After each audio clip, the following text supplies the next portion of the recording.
잠깐 같이 기도드리겠습니다.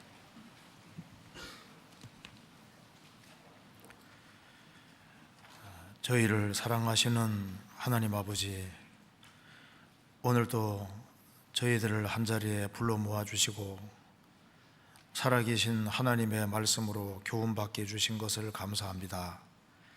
이 시간 주 성령께서 함께 해주시고 우리의 마음 가운데 두루 역사해 주시고 하나님의 말씀의 뜻이 무엇인지를 더욱 알 수 있도록 도와주시고 이 말씀이 우리의 심정 깊이 새겨지도록 역사해 주옵소서. 그리고 주 안에서 다 귀하게 쓰임 받을 수 있도록 더욱 크신 은혜와 사랑을 허락해 주옵소서. 현재 진행 중에 있는 학위 수양회 가운데 주님이 함께 해주시고 역사해 주시옵소서. 이번에 수양회에 참석한 모든 사람들 한 사람도 빠지지 않고 다 하나님의 역사로 영혼이 구원함에 이를 수 있도록 역사해 주시고 도와주시옵소서. 또 계속되는 수양회 가운데 주님이 함께 해주시고 또 구원받은 모든 식구들 한 마음과 한 뜻이 되어 주의 역사를 능력으로 이룰 수 있도록 도와주시옵소서. 오늘 이 시간 우리에게 필요한 말씀을 주시고 하나님의 말씀으로 우리 마음을 일깨워 주시옵소서. 주 예수 그리스도 이름으로 기도하옵나이다. 아멘. 찬송 읽겠습니다.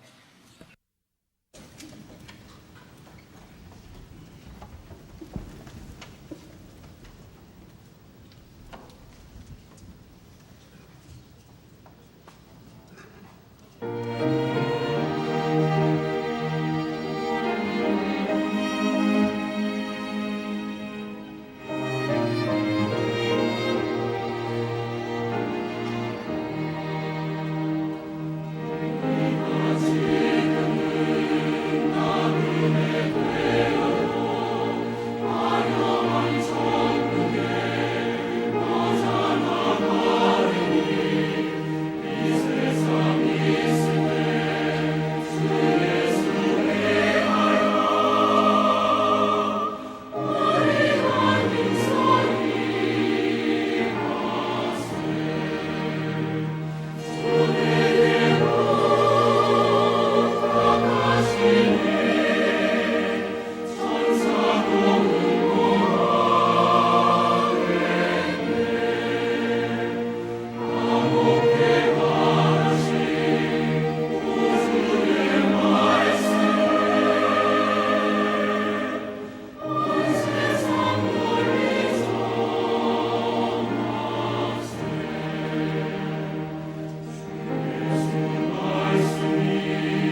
성경 이사야 30장 찾으시겠습니다.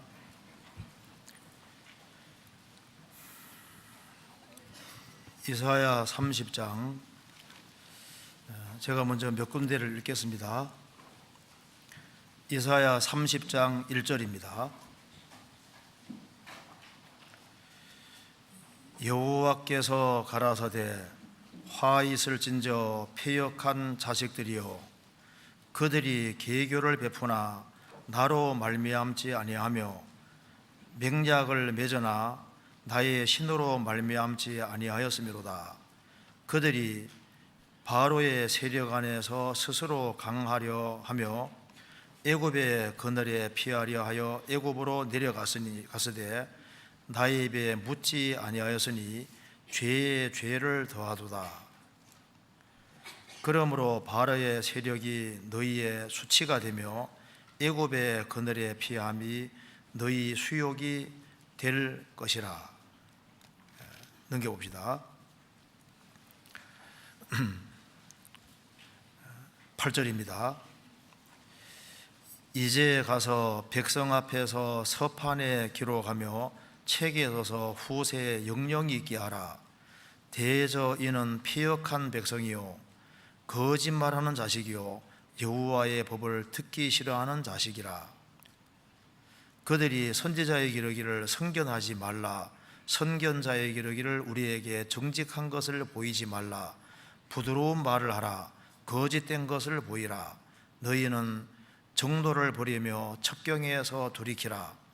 이스라엘의 거룩하신 자로 우리 앞에서 떠나시게 하라 하는도다. 13절입니다. 이 죄악이 너희로 마치 무너지게 된 높은 담이 불쑥 나와 경각간에 홀련히 무너짐 같게 하리라 하셨은즉, 그가 이 나라를 회파하시되 토기장이가 그릇을 회파함같이 아낌없이 파쇄하시리니, 그 조각 중에서 아궁이에서 불을 취하거나 물 웅덩이에서 물을 뜰 것을 얻지 못하리라. 주 여호와 이스라엘의 거룩하신 자가 말씀하시되 너희가 돌이켜 안전히 처하여야 구원을 얻을 것이요 잠잠하고 신뢰하여야 힘을 얻을 것이오늘 너희가 원치 아니하고 이르기를 아니라 우리가 말을 타고 도망하리라 한고로 너희가 도망할 것이요 또 이르기를 우리가 빠른 짐승을 타리라 한고로 너희를 쫓는 자가 빠르리니, 한 사람이 꾸짖은즉 1000사람이 도망하겠고 5이 꾸짖은즉 너희가 다 도망하고 너희 남은 자는 겨우 산 꼭대기에 깃대 같겠고 영 위에 기호 같으리라 하셨느니라. 그러나 여호와께서 기다리시나니 이는 너희에게 은혜를 베풀려 하시며 일어나시리니 이는 너희를 긍휼히 여기려 하심이라. 대저 여호와는 공의의 하나님이심이라.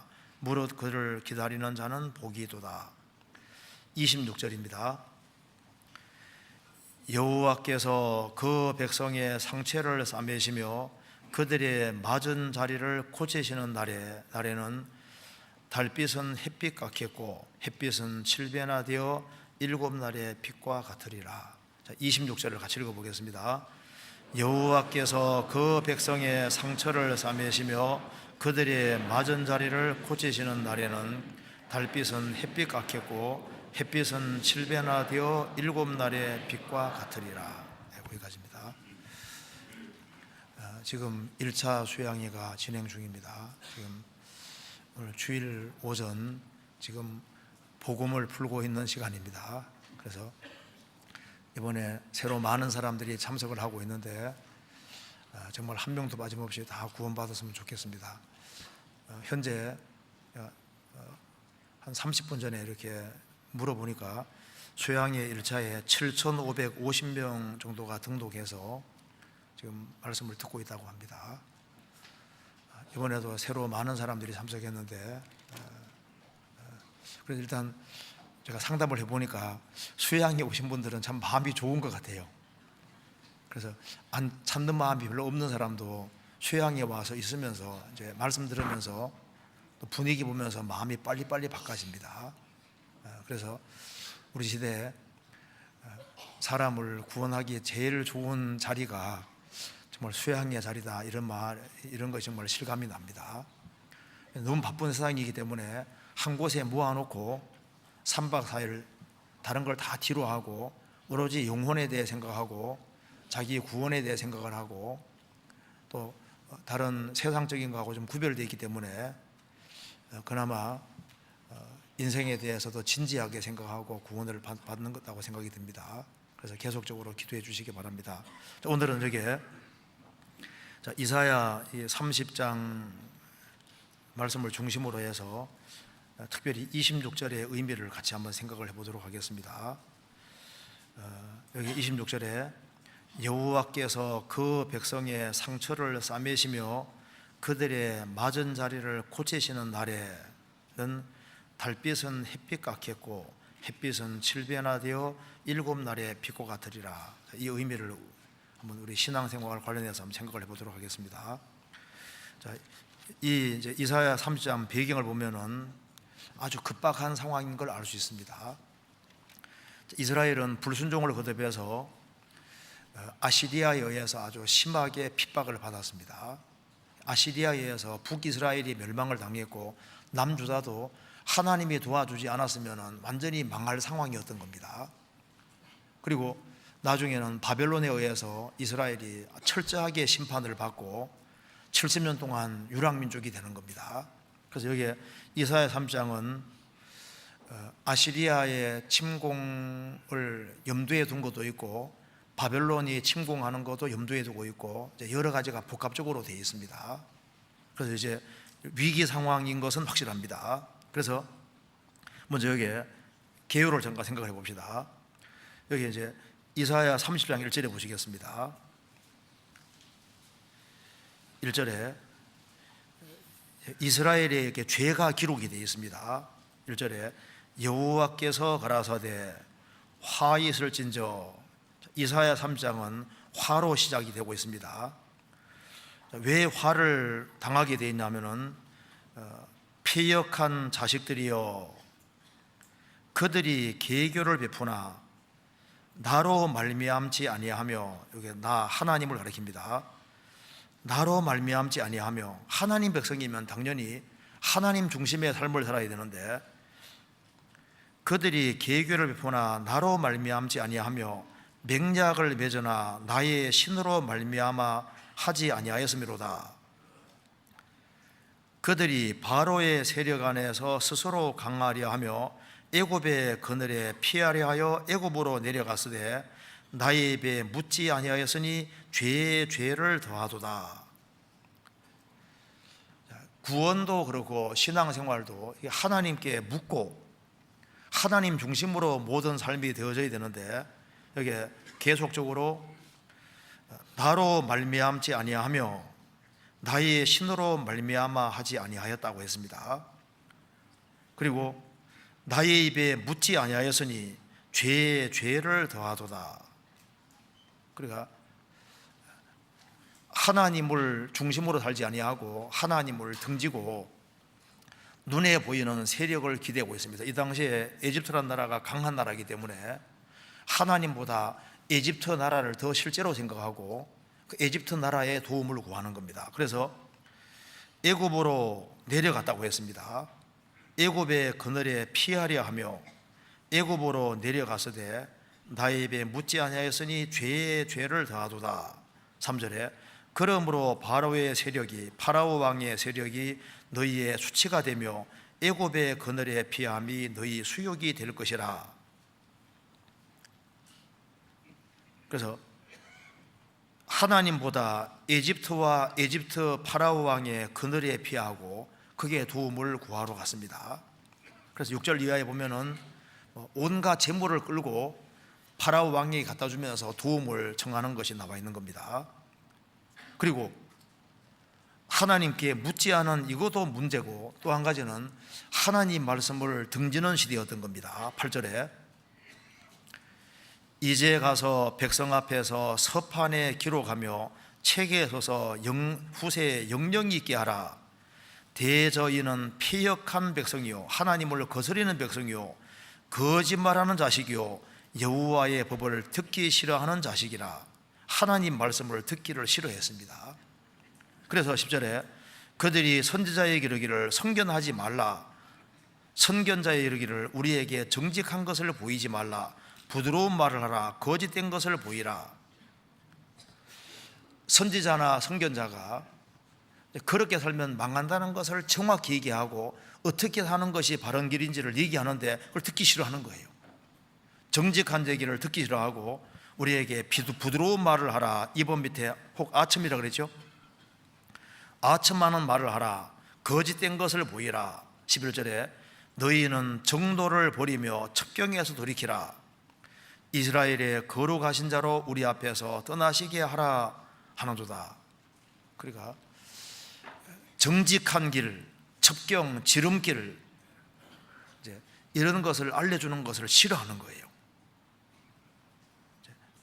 하나님께서는 이스라엘이 하나님을 등지고 살 때 하나님께 묻지 아니하고 하나님 말씀을 버리고 살 때도 그들이 정말 구원받기를 원하고 하나님의 도움으로 살기 원하셨기 때문에 어떻게 하면 살 수 있는지 정답도 알려주신 겁니다. 15절에 주 여호와 이스라엘의 거룩하신 자가 말씀하시되 너희가 돌이켜 안전히 처하여야 구원을 얻을 것이요 잠잠하고 신뢰하여야 힘을 얻을 것이오늘 너희가 원치 아니하고. 살 수 있는 길은 여기 말한 대로 너희가 돌이켜 패역에서 돌이키는 겁니다. 하나님을 등지는 데서 하나님 중심으로 하나님께 도움을 구하는 하나님께로 돌이켜야 되는데 너희가 돌이켜 패역에서 돌이켜야 되는 겁니다. 그리고 안전히 처하여야 구원을 얻을 것이요 안전히 처한다는 것은 잠잠하고 하나님을 신뢰하는 것을 말하는 겁니다. 아기가 어머니 품에 누워서 안식을 누리는 것처럼 주인 되시는 하나님께 기대고 누워서 하나님의 권능과 자비를 의지하는 것을 말하는 겁니다. 그래서 너희가 마음을 차분히 가라앉히고 잠잠히 하나님의 도움을 구하고 잠잠하고 신뢰하여야 힘을 얻을 것이거늘. 조용히 하나님의 도움을 구해야 되는데 그대로 말했습니다. 너희는 원치 아니하고 이러기를 16절에 아니라 우리가 말을 타고 도망하리라 한고로 너희가 도망할 것이요 또 이러기를 우리가 빠른 짐승을 타리라 한고로 너희를 쫓는 자가 빠르리니. 그래서 정답을 내려주셨지만은 끝까지 돌이키지 않았기 때문에 하나님께서 이스라엘을 아주 갑자기 심판하실 것을 말씀하신 겁니다. 13절에 이 죄악이 너희로 마치 무너지게 된 높은 담이 불쑥 나와 경각간의 혼련이 무너짐 같이 같게 하리라 하셨습니다.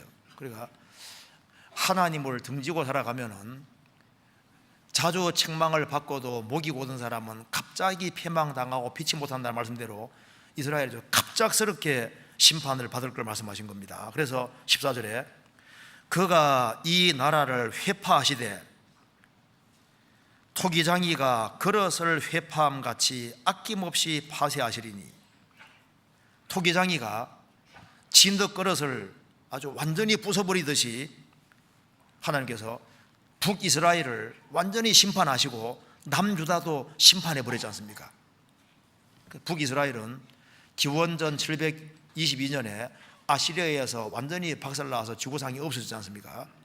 남유다도 바벨론이 쳐들어와서 이스라엘을 무자비하게 심판하고 예루살렘 성전 불질러버리고 가난한 사람 남겨두고 몽땅 붙잡아 갔습니다. 70년 동안 포로 생활하게 되었습니다. 그래서 완전히 부술 것이기 때문에 그 조각 중에서 아궁이에서 불을 취하거나 물 웅덩이에서 물을 뜰 것도 얻지 못하리라. 조금의 공간이 있고 좀 오목한 거라도 있으면 물을 담는다든가 뭘 할 수 있을 텐데 너무 부서지니까 아무것도 못할 거다 그 말입니다. 그래서 이스라엘이 철저하게 심판받을 걸 말씀했습니다. 근데 하나님은 또 이제 이렇게 심판을 하실지라도 그래도 나중에 돌이키는 사람에게는 또 귀해 주실 걸 말씀하신 겁니다. 18절에 그러나 여호와께서 기다리시나니 이는 너희에게 은혜를 베풀려 하시며 일어나시리니 이는 너희를 긍휼히 여기려 하심이라. 대저 여호와는 공의의 하나님이심이라. 무릇 그를 기다리는 자는 복이도다. 이스라엘은 과거의 역사 속에서 죄를 지을 때는 하나님이 이스라엘을 심판했지만은 또 기다리셨습니다. 그들이 정말 돌이키면은 또 건져주시고, 또 말 안 들으면 두들겨 패시고, 또 돌이키면서는 건져주시고, 이게 반복된 겁니다. 그래서 이스라엘을 심판했지만은 하나님께서는 그들이 회개하고 돌이키기를 기다리셨던 겁니다. 그래서 여호와를 기다리는 사람, 그 사람은 복이 있다고 말씀하셨습니다. 그래서 이제 그 뒤에 읽어보면은 이스라엘이 자신들의 죄로 철저하게 고통을 받으면서 다시 하나님을 신뢰하고 하나님의 도우심을 간절하게 구하는 내용이 쭉 기록이 되어 있고, 하나님의 도우심을 구할 때 하나님께서 그들에게 도움을 주시고 그들을 고통에서 해방시켜 줄 것을 말씀하시면서 26절을 말씀하시는 겁니다. 그래서 26절에 여호와께서 그 백성의 상처를 싸매시며 그들의 맞은 자리를 고치시는 날에, 그들이 이스라엘이 심판을 받았지만은 그들이 고통 속에서 하나님의 도우심을 구하고 또 하나님이 그들의 상처를 싸매 주시고 그들을 건지시는 날에는 달빛은 햇빛 같을 것이다. 그리고 햇빛은 7배나 되어 7날의 빛과 같으리라. 이런 말씀은 해방을 맛본 사람은 이해할 수 있는 겁니다. 예를 들어서 오랜 세월 동안 질병으로 고통을 하는 사람이 있다고 합시다. 그래서 몸이 계속 아파서 고통을 거듭했는데 어느 날 병에서 정말 해방이 되고 건강하게 된 상태로 이제 문을 탁 나서서 햇빛을 볼 때 어떻게 보일까요? 햇빛이 그 전에 보던 햇빛과 전혀 다르게 아주 찬란하게 빛이 나는 것으로 보일 겁니다. 7은 이게 완전수인데요, 이 어떤 고통에서 해방이 됐을 때 달빛은 햇빛을 보는 것 같이 아주 크게 느껴지고, 그리고 햇빛은 7배나 아주 밝게 찬란하게 빛나게 될 것이다. 그 옛날에 그 빠삐용이라는 영화 보면은 그 사람이 어두운 그 감옥 속에서 오랫동안 갇혀 있다가 결국은 나오지 않습니까?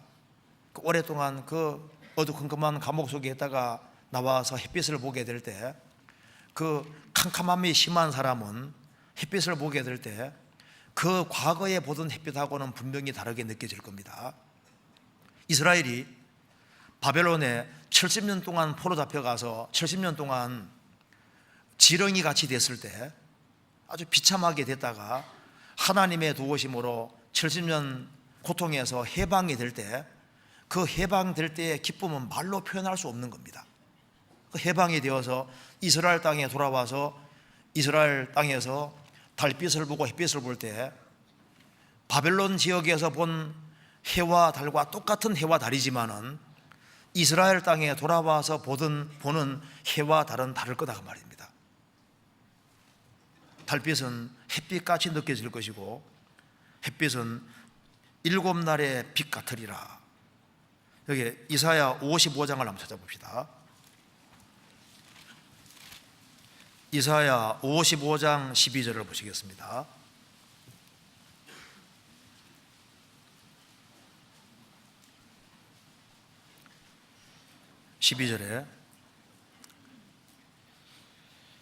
너희는 기쁨으로 나아가며 평안히 인도함을 받을 것이요 산들과 작은 산들이 너희 앞에서 노래를 바라고 들의 모든 나무가 손바닥을 칠 것이며. 구원을 받기 전과 후가 다르지 않습니까? 이 구원 받고 난 다음에 구원 받은 상태에서 다 밖에 나갈 때 나무들이 그전에 보던 나무하고 다르죠. 그래서 이제 이 바람에 흔들리는 나무들이 이렇게 이제 나무 잎들이 움직일 때 마치 손바닥 치면서 반기는 것처럼 그 만물이 아주 새롭게 즐겁게 반기는 것처럼 그렇게 느껴질 것을 얘기를 했습니다. 그래서 이걸 한번 같이 구체적으로 좀 생각을 해보겠습니다. 한 소년이 소년원에 갇혀 있다가 한 목사님의 도움으로 소년원에서 해방이 됐습니다. 그러니까 막 너무너무 기쁘니까 막 텀블링을 하면서 막 너무 신나하니까 한 목사님 말했습니다. 그 목사님이 이제 야, 그렇게도 좋으냐 하니까 아이고, 목사님도 소년원에 몇 달간만 있어 보세요. 나하고 똑같이 그렇게 하실 겁니다. 그렇죠? 뭔가 이 고통에서 벗어나면은 신나는 기지 않습니까? 그래서 하나님이 도움을 주실 때 이런 일들이 있을 것을 얘기를 하고 있습니다. 자, 이사야 30장 보시겠습니다. 30장 26절. 여호와께서 그 백성의 상처를 싸매시며 그들의 맞은 자리를 고치시는 날에는 햇빛은 달빛 같겠고 달빛은 햇빛 같겠고 햇빛은 7배가 되어 7날의 빛과 같으리라. 그런데 여기 고치시는 날에는 이렇게 되는데 두들겨 맞는 날에는 어떻게 될까요? 이제 바꿔 읽어보겠습니다. 여호와께서 그 백성을 두들겨 패시는 날에는 달빛은 뭐같이 보일까요? 달빛은 별빛 같겠고 햇빛은 달빛같이 희미하게 되는 겁니다. 그렇지 않겠습니까? 그래서 이스라엘이 출애굽을 해서 이제 이 광야를 통과하고 가나안 땅 정복할 때 그들은 정말 그들의 역사는 찬란하게 빛이 났습니다. 얼마나 그들이 힘차게 출애굽을 했고 광야 통과하고 가나안 7민족을 정복했습니까? 그런데 그들이 불순종의 길을 걸어갈 때는 정반대 상황이 벌어져서 불순종할 때 8년 동안 이방인 압제도 받고 그리고 12년 동안 압제도 받고 회복되고 난 이후에 또 불순종하니까 23년 동안 또 어느 때는 또 40년 동안 압제받고 나중에는 70년 동안 잡혀갔습니다. 그리스도 배척할 때는 2000년 동안 유랑민족을 지냈습니다. 그러면 이스라엘이 불순종하고 얻어 터질 때는 그들이 압제로 인해서 고통을 받을 때는 고통 속에 있을 때는 햇빛이 어떻게 보일까요? 찬란하게 보이는 게 아니라 햇빛조차도 희미하게 보이고 달빛같이 어둡게 느껴지게 된다고 말입니다. 사업에 승승장구하던 사람이 어느 날 갑자기 사업에 부도가 났습니다. 건강하던 사람이 갑자기 암에 걸렸습니다. 예상치 못한 큰 환란이 다가올 때 햇빛은 찬란하게 보이지 않습니다. 햇빛이 슬프게 보이고 답답하게 보이고 달빛은 별빛같이 소망이 무너질 때는 희미하게 보이는 겁니다. 그래서 불순종의 길을 걸어가고 소망이 끊어지는 사람은 햇빛은 달빛같이 달빛은 별빛같이 희미하게 바뀌어지는 거예요. 성경 시편 78편 찾아보시겠습니다.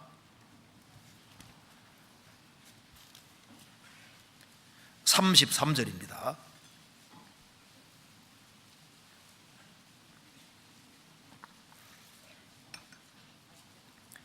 (78편) 33절. 하나님이 저희 날을 헛되이 보내게 하시며 저희 해를 두렵게 지내게 하셨도다. 이스라엘이 출애굽을 해서 이제 정탐꾼을 보냈습니다. 12명 보냈는데 여호수아 갈렙 정탐꾼 두 사람은 이 가나안 사람들은 우리 밥이다, 하나님이 함께 하시니까 정복할 수 있다 하는데 10명의 정탐꾼들은 아니다, 아나 자손들은 너무나도 크고 성벽은 막 하늘에 닿았고 우리는 메뚜기 같았다, 가면 죽는다. 그래서 이스라엘이 가나안 땅에 들어가기를 즐기하지 않고 하나님께 대적을 한 겁니다. 그래서 하나님께서 이스라엘 백성들을, 하나님께 불순종하는 사람들을, 그들로 이제 40년 광야 생활 속에서 다 엎드러지게 했습니다. 그들이 순종의 길을 걸어갈 때는 그들의 날들이 가치가 있었지만은 그들이 불순종의 길을 걸어가니까 하나님이 저희 날을 헛되이 보내게 하시며 10하루길이면 갈 수 있는 길을 40년 동안 걸리게 된 겁니다. 그래서 저희 날이 헛된 날이 되고 저희의 해를 두렵게 지내게 하시도다. 하나님께 징계받는 것으로 두려움 속에서 38년 동안 다 엎드러질 때까지, 그리고 난 다음에 이제 가나안 땅에 들어가게 되지 않습니까? 그래서 불순종의 길을 걸어서 징계로 엎드러질 때 그들에게는 햇빛이 달빛같이 분명히 느껴졌을 겁니다. 달빛도 희미하게. 왜? 자기 가까운 사람들이 계속 죽어가니까 죽음이 있는 곳에는, 고통이 있는 곳에는 그 빛이 밝을 수가 없는 거예요. 소망이 완전히 무너져 내릴 때는 해와 달이 비칠 때도 그게 캄캄하게 느껴지게 되어 있는 겁니다. 압살롬이 다윗 왕에게 반역을 했습니다. 아버지의 노새를 타고 전쟁에 갔지 않습니까? 그가 상수리 나무 가지에 걸려서 대롱대롱 매달려 있습니다. 결국은 요압의 창에 찔려 죽게 됩니다. 자기 힘으로 어찌할 수 없을 때, 그리고 이제 요압이 창 들고 달려오는 걸 봤을 때 이제 꼼짝없이 죽게 됐지 않습니까? 그때는 모든 것이 캄캄하게 느껴지게 되는 겁니다. 그래서 가장 무서운 것은 죽음 건너갈 때 정말 캄캄한 흑암에 정말 떨어지게 되는 겁니다. 즉 하나님을 등지는 길을 택하면은 인생은 점점 어두워지게 되고, 그리고 결국에는 영원히 캄캄한 곳으로 들어가게 되는 겁니다. 성경 이사야 8장 보시겠습니다. 이사야 8장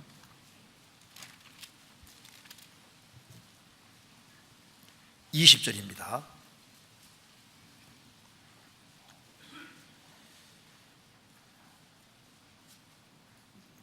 마땅히 율법과 증거의 말씀을 좇을지니 그들의 말하는 바가 이 말씀에 맞지 아니하면 그들이 정령이 아침볕을 보지 못하고 이 땅으로 헤매며 공고하며 줄일 것이며, 줄일 때 번조하며 하여 자기의 왕 자기 하나님을 저주할 것이며, 위를 쳐다보거나, 그 다음 같이 읽겠습니다.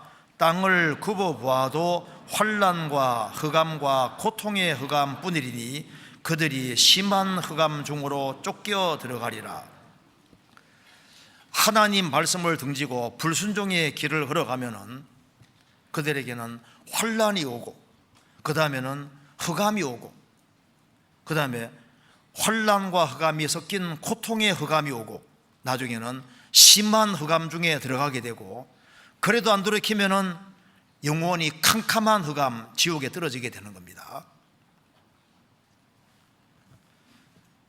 이사야 30장을 보시겠습니다. 그래서 여기에 이스라엘 역사가 왜 어두워졌는지 설명이 나와 있습니다. 왜 이스라엘이 역사 속에서 그 햇빛이 달빛같이 느껴지고 달빛이 별빛같이 느껴지고 나중에는 캄캄하게 느껴지게 됐을까요? 그 첫 번째 이유는 애굽의 도움을 구했기 때문입니다. 그러니까 이스라엘은 출애굽한 이상은 애굽으로 내려가면 안 되는 겁니다. 애굽은 세상의 그림자입니다. 애굽에서 나와야지 빛으로 가는 것이고, 애굽으로 내려가는 것은 흑암으로 들어가는 게 되는 거예요. 이스라엘 역사가 왜 캄캄하게 됐냐면은 눈에 보이는 세력을 의지했기 때문에 캄캄하게 된 겁니다. 30장 1절입니다. 여호와께서 가라사대 화 있을진저 패역한 자식들이여 그들이 계교를 베푸나 나로 말미암지 아니하며 나가 하나님이신데 하나님은 빛이십니다. 요한일서에 하나님은 빛이시라. 그에게는 어둠이 조금도 없느니라. 그래서 하나님을 추구하면은 밝은 빛으로 가는데 빛 대신 하나님을 등지면은 스스로 어두운 길을 택하는 것이 되는 거예요. 우리 하나님은 해라고 했습니다. 가장 밝으신 분이 하나님이신데, 그래서 회개하고 돌이킬 때는 햇빛이 7날의 빛같이 밝다고 했지 않습니까?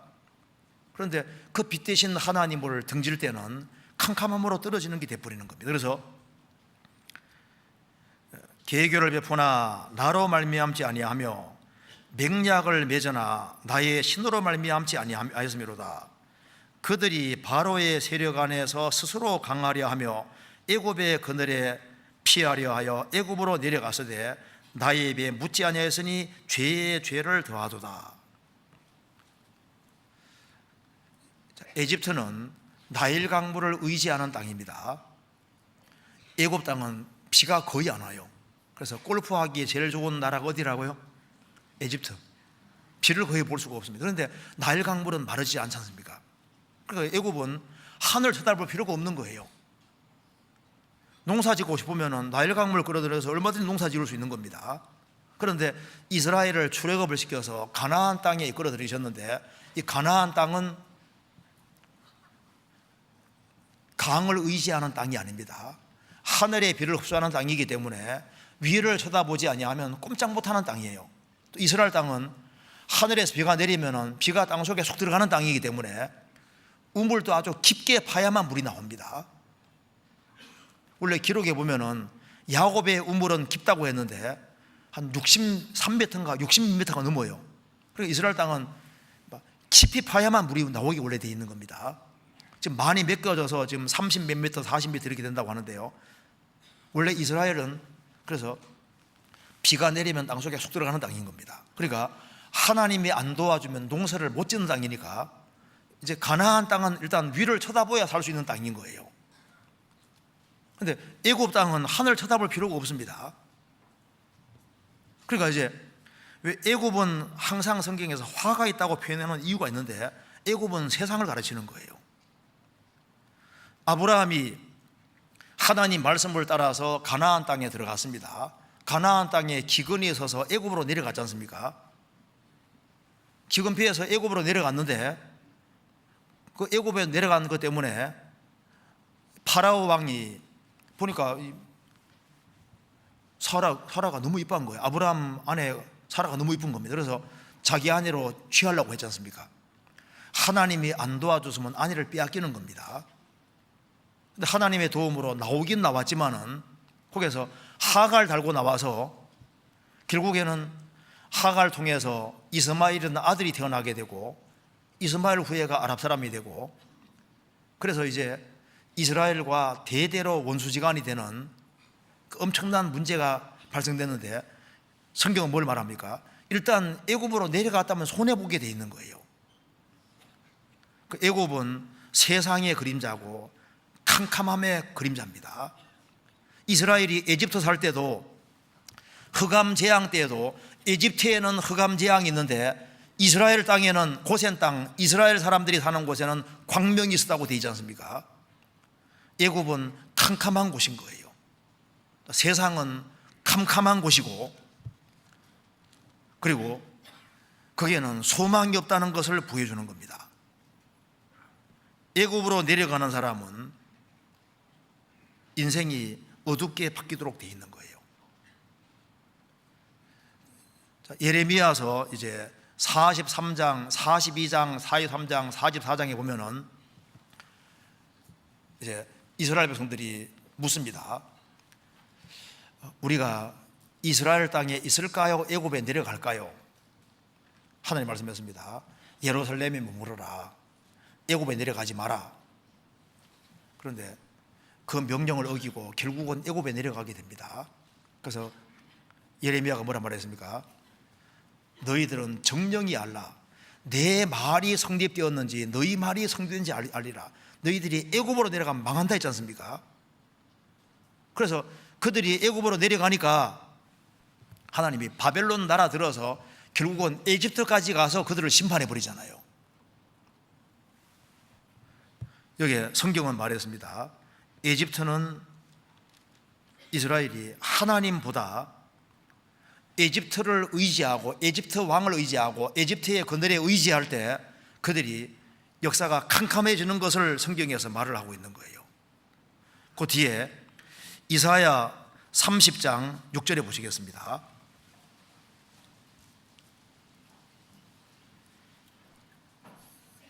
이스라엘 사신들입니다. 사신들이 그 제물을 어린 나귀 등에 싣고 그 보물을 약대 제물 안장에 얹고 보물을 잔뜩 싣고 암사자와 수사자와 독사와 및 날아다니는 불뱀이 나오는 위험하고 곤고한 땅을 지나 자기에게 무익한 민족에게로 갔으나 애굽의 도움은 헛되고 무익하리라. 그러므로 내가 애굽을 가만히 앉은 라합이라 일컬었느니라.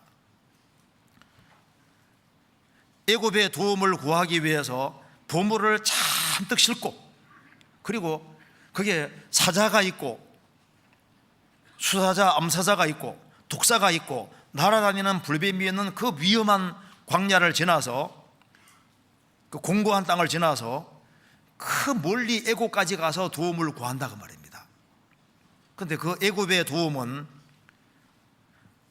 헛되리라. 그래서 내가 애굽을 가만히 앉은 라합이라.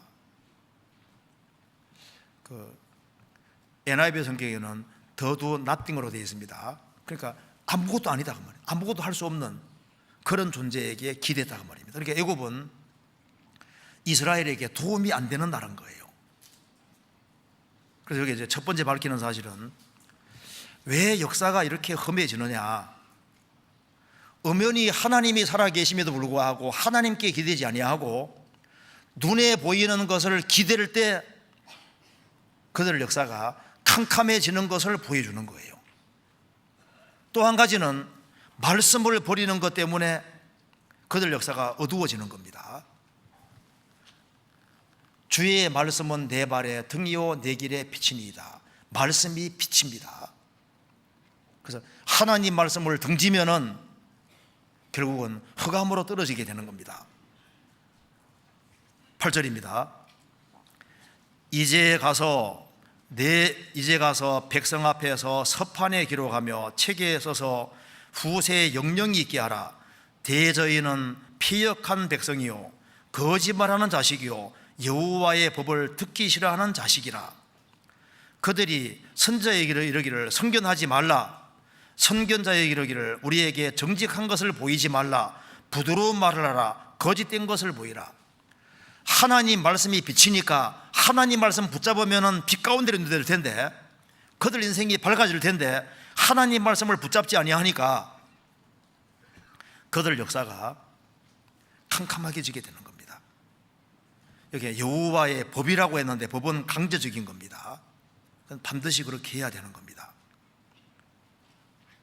그래서 이 하나님 말씀을 등지면은 인생은 고달파지고 힘들어지게 되는 거니까 햇빛은 달빛 같겠고 달빛은 별빛같이 희미하게 인생이 캄캄해질 것을 말하는 겁니다. 자, 그래서 하나님은 빛이시고 하나님 말씀은 빛입니다. 하나님은 본질이 사랑이십니다. 그리고 하나님은 소망의 하나님이신데 하나님을 등지고 하나님 말씀을 등지는 사람은 자동으로 어두움 가운데 슬픔 가운데 소망이 없는 가운데 떨어지게 되어 있는 겁니다. 자, 그런데 하나님께서 이스라엘을 심하게 징계하셨지만은 하나님께서는 기다리고 계시는 겁니다.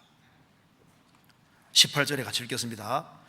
그러나 여호와께서 기다리시나니 이는 너희에게 은혜를 베풀려 하시며 일어나시리니 이는 너희를 긍휼히 여기려 하심이라. 대저 여호와는 공의의 하나님이심이라. 무릇 그를 기다리는 자는 복이 있도다. 하나님은 복을 주시려고 기다리고 사람은 복을 받으려고 기다리는 겁니다. 그래서 이스라엘이 참으로 돌이킬 때 하나님께서 뒤에 엄청난 축복을 해주십니다. 그리고 그들을 고쳐주시는 거예요. 26절에 여호와께서 그 백성의 상처를 싸매시며 그들의 맞은 자리를 고치시는 날에, 여호와 라파는 치료하는 하나님이십니다. 하나님은 정말 뉘우치고 돌이키는 사람, 그런 사람을 치료하시는 하나님이시고, 그래서 하나님이 그들의 상처를 싸매시며 그들의 맞은 자리를 고치시는 날에 달빛은 햇빛 같겠고 햇빛은 칠변화되어 7날의 빛과 같으리라.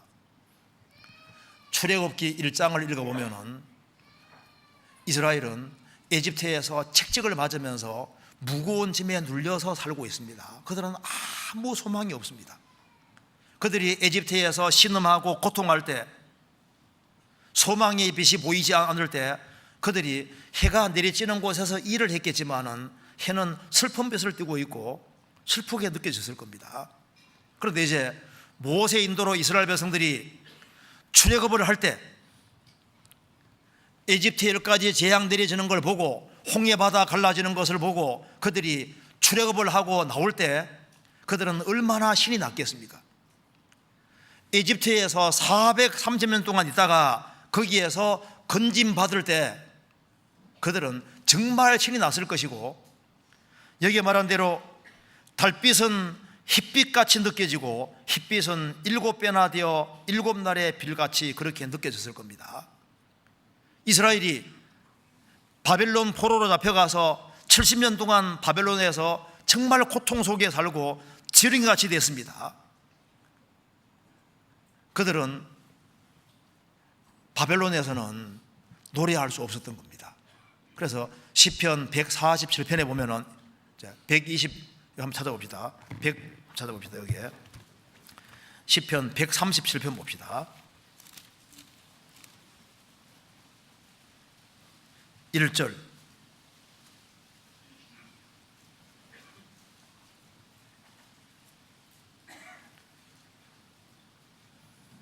우리가 바벨론의 여러 강변 거기 앉아서 시온을 기억하며 울었도다. 시편 137편 2절 그 중에 버드나무에 우리가 우리 수금을 걸었더니, 시편 137편 7편 맞죠? 예. 그러니까 여기 우리가 바벨론의 여러 강변 거기 앉아서 시온을 기억하며로도다. 그러니까 이스라엘 땅에서 1000km 떨어져 있는 거예요. 이국 땅에서 포로 잡혀 있는 겁니다. 그 중에 버드나무에 우리가 우리의 수금을 걸었더니, 이스라엘 사람에게 버드나무는 슬픔을 가르치는 겁니다. 버드나무 보셨죠? 물가에 버드나무 보시면 어떻게 보입니까? 이게 잎을 들이고 있는데 이렇게 쭉 늘어진 것처럼 보이잖아요. 곡하는 모습처럼 보입니다. 그래서 이제 이스라엘 사람에게는 버드나무는 슬픔을 가리키는 거예요.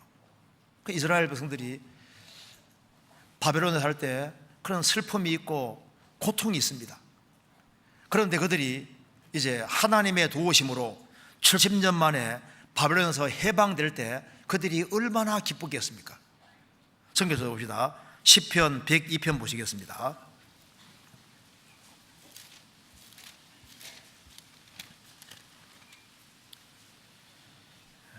102편 13절입니다. 주께서 일어나사 시온을 긍휼히 계시리니 지금은 그를 긍휼히 계실 때라. 정한 기한이 오미니이다.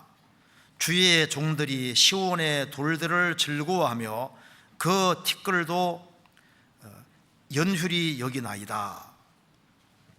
이게 이제 바벨론 포로에서 해방되는 걸 지금 얘기를 하고 있습니다. 그래서 20절에 보면은 이는 갇힌 자의 탄식을 들으시며 죽이기로 정한 자를 해방하사 이스라엘이 바벨론 포로에서 해방이 될 때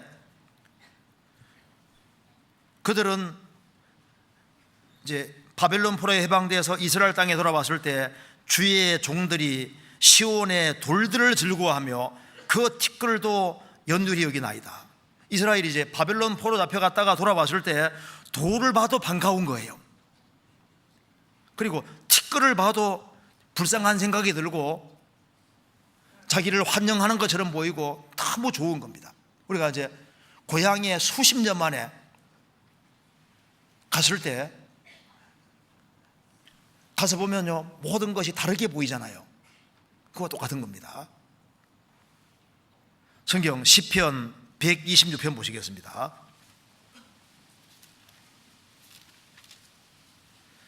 (126편) 1절입니다. 여호와께서 시온의 포로를 돌리실 때 우리가 꿈꾸는 것 같아도다. 그때 우리 입에는 웃음이 가득하고 우리 혀에는 찬양이 차서도다. 열방 중에서 말하기를 여호와께서 저희를 위하여 대사를 행하셨다 하여도다. 여호와께서 우리를 위하여 대사를 행하셨으니 우리는 기쁘도다. 70년 만에 바벨론 포로에서 해방됐을 때 마치 꿈꾸는 것 같았습니다. 얼마나 기뻤겠습니까? 우리가 8.15 해방될 때 한국 사람들이 얼마나 기뻐했어요. 자기 땅에 있으면서도 압제받아서 고통받을 때도 그래서 해방돼서 늘 기쁜데 70년 만에 이국 땅에서 해방돼서 돌아올 때 그 기쁨은 말로 표현할 수 없는 겁니다. 이스라엘이 그리스도 배척한 죄로 2000년 유랑생활을 하다가 이스라엘이 이스라엘 땅에 돌아와서 독립을 했을 때 그들은 춤추지 않을 수 없는 거예요. 아우슈비츠 강제 수용소에서 매번 사람들이 죽어가는 걸 봤는데 어느 날 갑자기 전쟁이 끝나고 그들이 아우슈비츠 수용소에서 나올 때 햇빛은 얼마나 찬란하게 느껴졌겠습니까? 그런데 그거보다 더 놀라운 것은 바로 십자가 은혜라는 겁니다. 그러니까 죄 때문에 고통하다가 어느 날 성령의 도우심으로 십자가 도리를 발견했을 때 그러니까 예수님의 죽으신 자리가 바로 내가 죽은 자리고 내가 벌받은 자리고 예수님이 십자가에서 피를 흘림으로 내 죄를 영원히 다 처리하시고 대가를 다 지불했다는 걸 확실히 깨달을 때 성령의 도우심으로 그것을 깨닫고 난 이후에 죄사함 받는 순간에 성령이 들어오시고 새 사람이 된 그 상태에서 만물을 보면은 하나님이 모든 것을 만드셨다는 것 실감이 나면서 만물이 나를 크게 반긴다고 느끼지 않습니까? 그리고 달빛을 보든 햇빛을 보든 별을 보든 얼마나 반갑고 얼마나 찬란하게 빛나는지 모릅니다. 구원 받을 때 이와 유사한 경험들이 생기게 되는 겁니다. 성경 누가복음 7장에 보시겠습니다.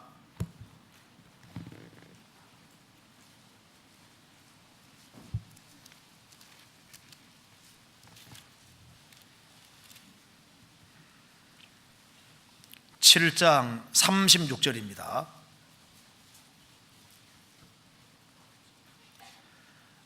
한 바리새인이 예수께 자기와 함께 잡수시기를 청하니 이에 바리새인의 집에 들어가셨을 때 그 동리에 죄인인 한 여자가 있어 예수께서 바리새인의 집에 앉으셨음을 알고 향유 담은 옥합을 가지고 와서 예수의 뒤로 그 발 곁에 서서 울고 울며 눈물로 그 발을 적시고 자기 머리털로 씻고 그 발에 입 맞추고 향유를 부으니 예수를 청한 바리새인이 이것을 보고 마음이 이르되 이 사람이 만일 선자 얻으면 자기를 만지는 이 여자가 누구며 어떠한 자고 죄인인 줄 알았으리라 하거늘.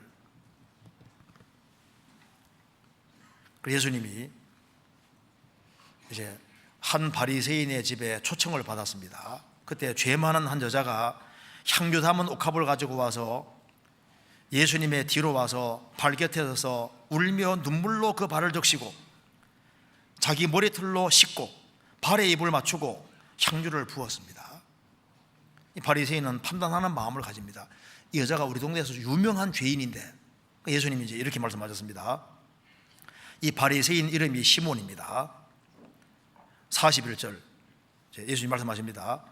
가라사대 빚주는 사람에게 빚진 자가 둘이 있어 하나는 500데나리온을 졌고 하나는 50데나리온을 졌는데 갚을 것이 없으므로 둘 다 탕감하여 주었으니 둘 중에 누가 저를 더 사랑하겠느냐? 시몬이 대답하여 가로되 제 생각에는 많이 탕감받은 자니이다. 가라사대 내 판단이 옳다 하시고, 이 바리새인 이름이 바로 시몬입니다. 쉽게 말하면 이런 말입니다. 1,500만 원 빚진 사람이 있고 150만 원 빚진 사람이 있는데 갚을 것이 없어서 둘 다 탕감해 줬다. 너 생각에는 누가 갚아준 사람 더 사랑하겠느냐? 그야 많이 탕감받은 사람이죠. 너 판단이 옳다고 했습니다. 자, 내가 너희 집에 들어올 때 너는 내게 발 씻을 물도 안 줬다. 그런데 이 여자는 눈물로 내 발을 적셨다. 머리털로 내 발을 씻었다. 너는 내게 입 맞추지 않았지만은 이 여자는 내게 발 맞추기, 발에 입을 맞추기를 그치지 않았다. 너는 내게 감람유도 안 부었는데 이 여자는 향유를 내 발에 부었다. 그러면서 이렇게 말했습니다. 47절 이러므로 내가 내게 말하노니 저의 많은 죄가 사하여졌도다. 이는 저의 사랑함이 많음이라. 사함을 받은 일이 적은 자는 적게 사랑하느니라. 이 죄 많은 여자는 예수님이 자신의 구세주라는 걸 알기 때문에 사랑을 이렇게 크게 표현을 했습니다. 그래서 구원을 받을 때도 마찬가지입니다. 구원을 받을 때 어떤 사람은 구원받고 난 다음에 태양빛을 볼 때 한 2배 밝게 보이는 사람도 있고, 어떤 사람은 3배 밝게 보이는 사람도 있고, 어떤 사람은 7배, 10배, 100배 밝게 보이는 사람도 있지 않습니까? 느껴지는 것이. 그래서 자기가 큰 죄인이라고 느끼고, 그리고 주님의 은혜와 사랑이 얼마나 큰지를 크게 느끼는 사람일수록 더 그 사랑과 감사함이 더 크게 느껴지고 영광 돌리는 것도 큰 차이가 있게 되는 겁니다. 사함을 받은 일이 적은 자는 적게 사랑하느니라. 탕감 받은 건 똑같은데 죄 사함 받은 양은 다르니까 느끼는 게 다를 수밖에 없지 않습니까? 어떤 사람이 이래요. 이럴 줄 알았으면 죄를 많이 짓다가 구원받는 건데, 죄를 많이 짓다가 구원받으면 죄 끊느라 고생합니다. 죄를 덜 짓다가 구원받으면 별로 문제될 게 없잖아요. 그러니까 오히려 죄를 적게 짓고도 죄를 민감하게 느끼는 사람은 죄를 크게 느끼도록 되어 있습니다. 또 양심이 밝은 사람일수록 죄를 적게 지어도 크게 느끼도록 되어 있는 거예요. 어쨌든 간에 햇빛이 별빛같이 느껴지는 게 아니라 햇빛이 7배나 밝게 빛나는 것처럼 느껴진다면, 즉 십자가가 그렇게 크게 느껴지는 사람은 정말 복이 있는 사람입니다. 바울 사도는 교회를 핍박하던 사람인데 예수님 만나 구원받을 때 햇빛보다 밝은 빛이 그에게 비쳤다고 되어 있지 않습니까? 성경 찾아봅시다. 사도행전 26장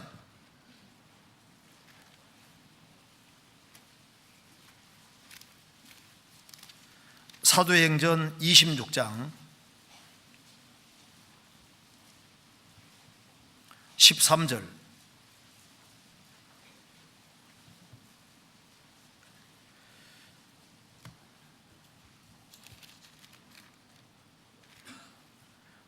왕이여 때가 정오나되어 길에서 보니 하늘에서 해보다 더 밝은 빛이 나와 내 동행들을 둘러 비추는지라. 바울 사도는 다메섹도상에서 해보다 밝게 비치는 빛 속에서 예수님이 말씀하시는 거, 예수님을 보고, 부활하신 예수님을 보고 예수님의 음성을 직접 들었습니다. 실제로 그의 인생에 햇빛보다 더 밝은 빛이 영혼에 비친 겁니다. 그래서 그는 주님의 그 은혜와 사랑이 너무나도 크고 감사했기 때문에 자기 일생 전체를 복음을 위해 드렸고 신약 성경 14권이나 기록하고 초대교회 당시에 가장 많은 교회를 세운 사람이 됐습니다. 구원을 받은 날이 있는 사람, 정말 복된 사람입니다. 이 복음이 이미 너희에게 이르매 너희가 듣고 참으로 하나님 은혜를 깨달은 날부터 기쁜 날 기쁜 날 주 나의 죄 다시 쓴 날. 루터가 로마서 1장 17절 의인은 믿음으로 말미암아 살리라. 복음에는 하나님의 의가 나타났다. 그 하나님의 의가 하나님의 의로움을 말하는 게 아니라 거기서는 하나님의 하신 일이라는 걸 깨우치게 돼서 복음에는 하나님의 의가 나타났다는 말은 복음에는 하나님이 하신 일이 나타나 있다 그 말입니다. 그래서 예수님이 다 이루신 것이 바로 나를 위한 것이고 하나님의 의는 하나님이 나를 위해서 완벽하게 다 해놓으신 거라는 걸 깨닫는 순간에 그에게는 하늘문이 열렸다고 합니다. 그것을 경험하고 난 이후에 루터에게는 햇빛은 7배 정도가 아니라 700배 밝게 빛났을 수도 있습니다. 수도원에서 가장 오랫동안 기도하고 영혼 문제로 가장 고민했던 그 루터가 구원을 받았으니 인생이 완전히 바꿔진 거예요. 정말 주님 은혜와 사랑이 너무나도 크게 느껴졌기 때문에 루터를 통해서 이 카톨릭이 한 절반 가까운 사람들이 개신교도가 됐지 않습니까? 그리고 주님의 은혜와 사랑이 아주 크게 느껴지는 사람, 그런 사람들은 크게 영광 돌릴 수가 있는 겁니다. 즉 해방을 경험한 사람은 축복된 거예요. 여기 이제 주님께서 상처를 싸매시는 날이 개인적으로 말하면 구원이라고 할 수 있는 겁니다. 진리를 알지니 진리가 너희를 자유케 하리라. 즉 자유를 경험한 사람은 이 말씀이 뭔지를 알 수 있습니다. 고등학교 때 어렵사리 공부해서 대학에 합격했을 때 합격하고 난 다음에 햇빛은 다르게 느끼시잖아요. 어려운 문제에서 해방이 됐을 때, 또 죽을 병이 걸렸다가 거기에서 해방이 됐을 때 사물은 다르게 보여지게 되는 겁니다. 그런데 그보다 가장 큰 것은 구원받을 때, 구원받아서 하나님 자녀가 되고 천국 시민이 됐을 때 그 축복은 말로 표현할 수가 없는 게 되는 겁니다. 성령이 바람처럼 우리 영혼을 스치고 지나갈 때 내가 얼마나 비참한 사람이고 얼마나 죄 많은 사람인지를 깨닫게 됩니다. 저도 구원받기 전에는 제가 착한 사람인 줄 알았습니다. 그런데 성령이 내 영혼 속에 역사하시니까 굉장한 두려움이 생겼습니다. 큰일 났구나. 어릴 때 지은 죄들이 생각나고 큰일 났더라니까요. 하나님 앞에 서면은 천국 못 가는데 그 느껴지면서 불안합니다. 그래서 성령이 싹 역사하실 때는 죄를 깊게 느끼게 되는 거예요. 그리고 십자가 은총이 아주 크게 느껴지도록 그렇게 만드시는 겁니다. 그럼 조금 더 생각을 해봅시다. 이 성경이 빛입니다. 그러면 모세 당시에는 하나님이 이제 모세 통해 성경 5권만 줬지 않습니까? 그러면 이 구약 시대 때 이스라엘 왕들은 모세오경 성경 5권밖에 없었거든요. 5권밖에 없는 그 성경 가지고도 다윗은 얼마나 힘있게 생활을 살았습니까? 그리고 이 사사 시대 때는 정말 계시의 빛이 너무나도 적은데도 불구하고 룻은 자기 시어머니를 따라서 이스라엘 땅에 들어와서 예수님의 촉보 속에 들어가지 않습니까?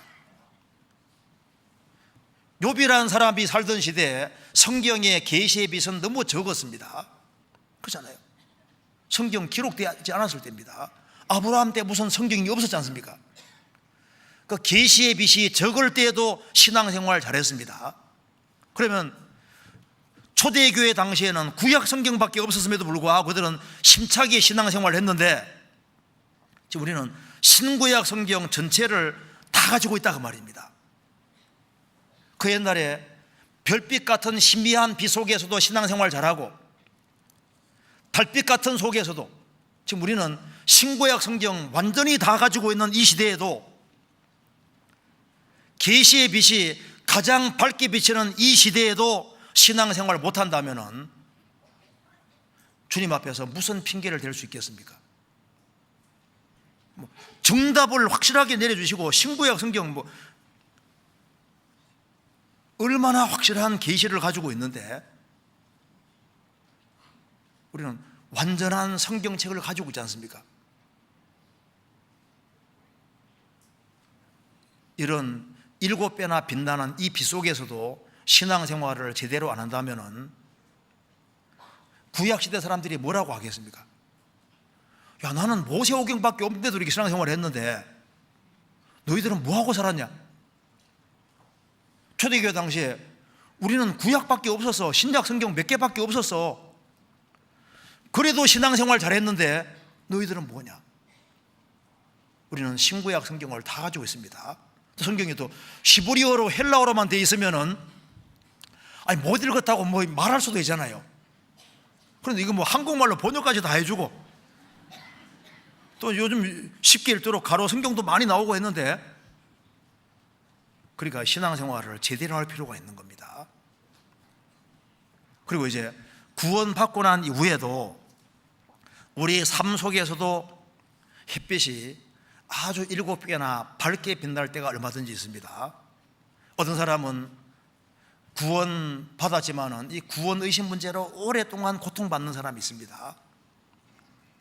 그러다 어느 날 성령께서 강하게 역사하심으로 구원의심 문제에서 성령께서 완전히 해방시켜 주시고 그에게 하나님 주시는 확신이 들어올 때 그는 다시 구원받은 것처럼 너무나도 기쁘게 느껴지고, 구원의심에서 해방되는 상태에서 햇빛 안에 들어가면 햇빛이 훨씬 더 찬란하게 느껴지게 될 겁니다.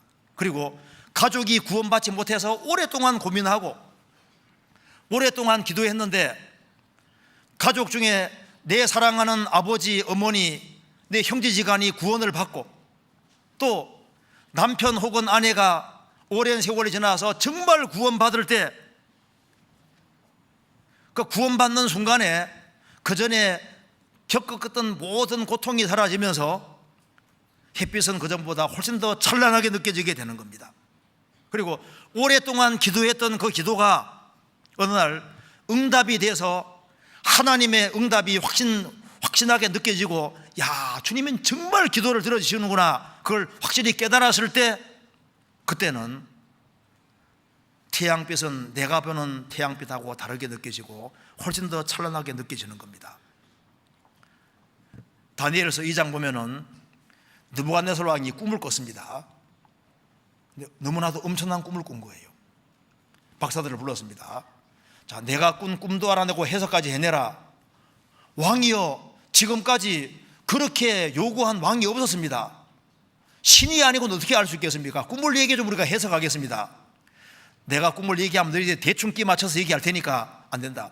꿈도 알아내고 해석까지 해내라. 그렇게 요구하는 왕이 없었다고 말하니까 왕이 열받았습니다. 다 죽이라고 했잖아요. 다니엘까지 잡으러 왔습니다. 그 다니엘이 조금의 기한을 달라고 하면서 하나님께 기도했습니다. 다니엘과 세 친구가 기도했지 않습니까? 근데 하나님께서 그 느부갓네살 왕 꿈이 뭔지를 쫙 보여주고 해석까지 알게 했을 때 다니엘은 얼마나 기쁘겠습니까?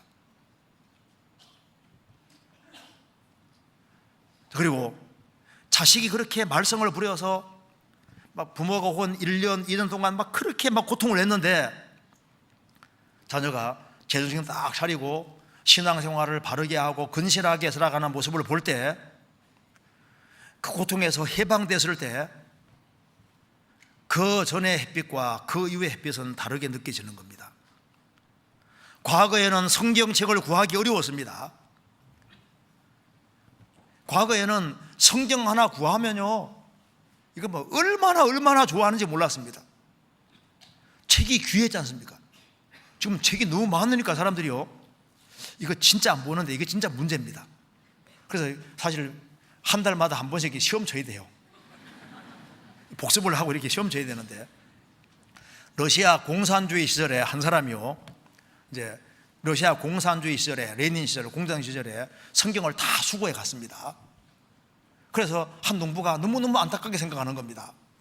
내가 이 성경책을 그 전에 미리 읽어둘 걸 빼앗기니까 너무너무 아쉽지 않습니까? 구할 길이 없는 거예요. 그래서 농사 짓는 사람인데 자나깨나 하나님 성경 하나 내려주시고 계속 기도하고 있는 겁니다. 근데 어느 날 그 농부 밭이 이제 기차 옆입니다. 기차 다니는 옆에 있습니다.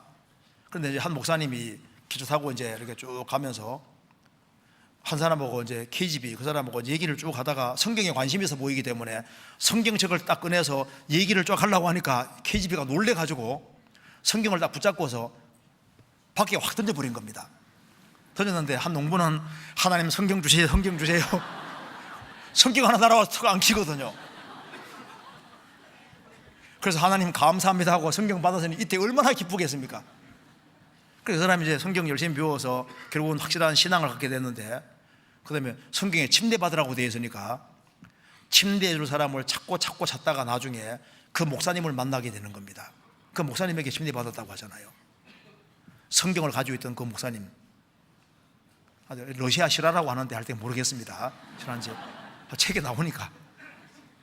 그리고 이제 성경에 아주 큰 어려운 문제, 인생에 아주 골치 아픈 문제, 어려운 문제들이 안 풀렸는데 어느 날 하나님이 그 문제를 딱 풀어주실 때, 그때 느껴지는 그 감동은 말로 표현할 수 없는 겁니다. 인생에 전혀 이해되지 않는 문제들이 있지 않습니까? 그런 괴로운 문제들이 있는데 그 문제들이 풀어지는 그날 그 마음의 기쁨은 표현할 수 없는 거예요. 성경 시편 73편 보시겠습니다.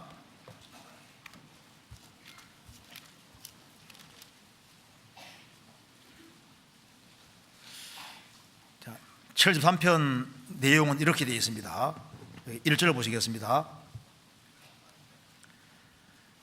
하나님이 참으로 이스라엘 중 마음이 정결한 자에게 선을 행하시나, 하나님은 선하시고 의로우시기 때문에 마음이 깨끗한 사람에게 선을 행하시는 건 이건 절대 법칙입니다. 절대 법칙인데 시편 기자는 혼란이 생긴 겁니다. 3절에 2절에 나는 거의 실족할 뻔하였고 내 걸음이 미끄러질 뻔하였으니 이는 내가 악인의 형통함을 보고 오만한 자를 질시하였음이로다. 저희는 죽는 때에도 고통이 없고 그 힘이 건강하며 타인과 같은 고난이 없고 타인과 같은 재앙도 없나니, 그러므로 교만이 저희 목걸이요 강포가 저희 눈 옷이며 살찜으로 저희 눈이 솟아나며 저희 소득은 마음의 소음보다 진하며 저희는 능욕하며 악하게 압제하여 말하며 거만히 말하며 저희 입은 하늘에 두고 저희 혀는 땅에 두루 다니도다. 시편 기자가 보니까 하나님은 의롭고 선하신 분인데 악한 자가 더 잘 돼가는 거예요. 그래서 악인을 유심히 관찰하니까, 관찰 안 해도 되는데 유심히 관찰한 거예요. 관찰해 보니까 악인이 죽는 걸 가서 보니까 편안하게 죽거든요. 악인이면 죽을 때 아주 고통스럽게 죽어야 되는데 편안하게 죽고, 힘도 건강하고 고난도 없고 재앙도 없고, 얼마나 많이 먹었는지 살찜으로 막 눈도 솟아나고 만사가 잘 돼가고 재앙도 없고 막 혀로 막 함부로 말을 해도 아무 일도 없는 거예요. 그에 비해서 시편 기자는 계속 얻어 터지는 겁니다. 12절 볼지어다 이들은 악인이라 항상 평안하고 재물은 더하도다. 내가 내 마음을 정히 깨끗이 하며 내 손을 씻어 무지하다 한 것이 실로 헛되도다. 나는 종리를 재앙을 당하며 아침마다 칭책을 보아도다. 시편 기자는 매일 얻어서지고 어려움 연속이거든요. 그러니까 도대체 왜 이러냐 그 말입니다. 너무너무 고민했습니다. 그러다가 깨달았습니다.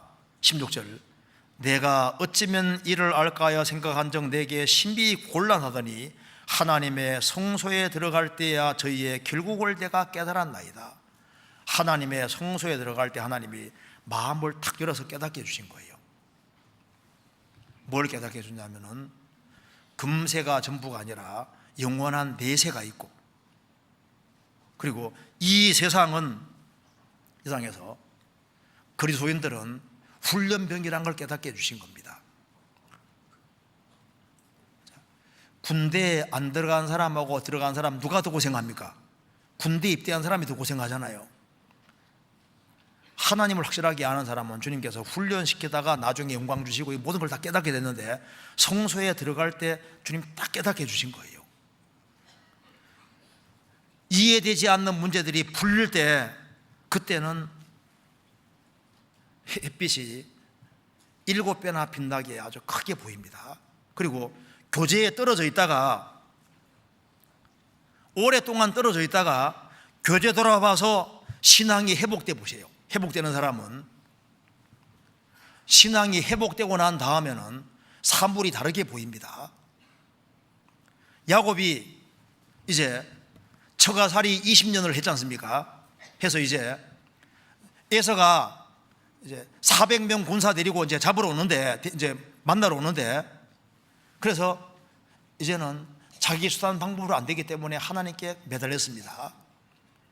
그래서 하나님께서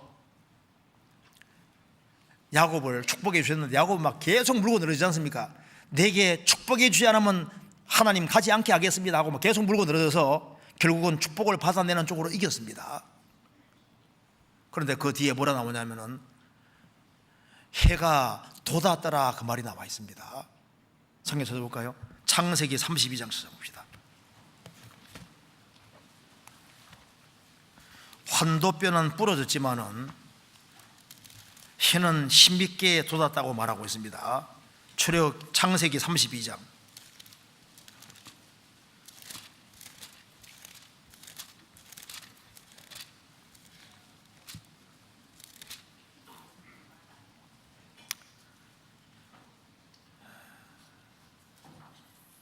32장 30절. 그러므로 야곱이 그곳 이름을 브니엘이라 하였으니, 브니엘은 하나님의 얼굴이라는 뜻입니다. 그가 이르기를 내가 하나님과 대면하여 보았으나 내 생명이 보존되었다 함이라. 그가 브니엘을 지날 때 해가 돋았고 그 환도뼈로 인하여 저러더라. 하나님이 야곱을 치셨습니다. 환도뼈는 저러지만은 해가 돋았고, 그래서 하나님의 축복을 다 받아내고, 그리고 햇살이 쫙 비치는 가운데 에서를 만나러 나아갈 때 그 햇빛이 이 야곱에게는 해가 아주 힘있게 비치는 것 같고 7날의 빛까지 아주 크게 느껴져요. 왜? 하나님을 만났고 하나님의 도우심을 입었고 이제는 에서를 만나러 가는 것이 겁나지 않게 된 겁니다. 그리고 조금 더 구체적으로 생각해 보면요, 요셉이라는 사람이 10명의 형들의 미움받아서 에집트로 팔려갑니다. 그가 13년 동안 얼마나 에집트에서 고생합니까? 그러다가 결국은 감옥에, 억울한 누명 쓰고 감옥에 들어가게 되고, 그 억울하게 감옥 속에 있다가 이제 하나님의 도우심으로 그가 감옥에서 나와서 결국은 총리가 될 때, 그 총리가 되고 난 다음에 하나님 섭리가 쫙 이해가 되는 겁니다. 그러면서 그가 밖에 나와서 태양빛을 볼 때 하나님이 그를 어루만져 주시고 그의 모든 고통을 주님이 다 해방시켜 주셨기 때문에 그 상태에서 햇빛을 봤을 때 햇빛은 7날의 빛까지 찬란하게 느껴지게 되는 겁니다. 성경 찾아봅시다. 창세기 41장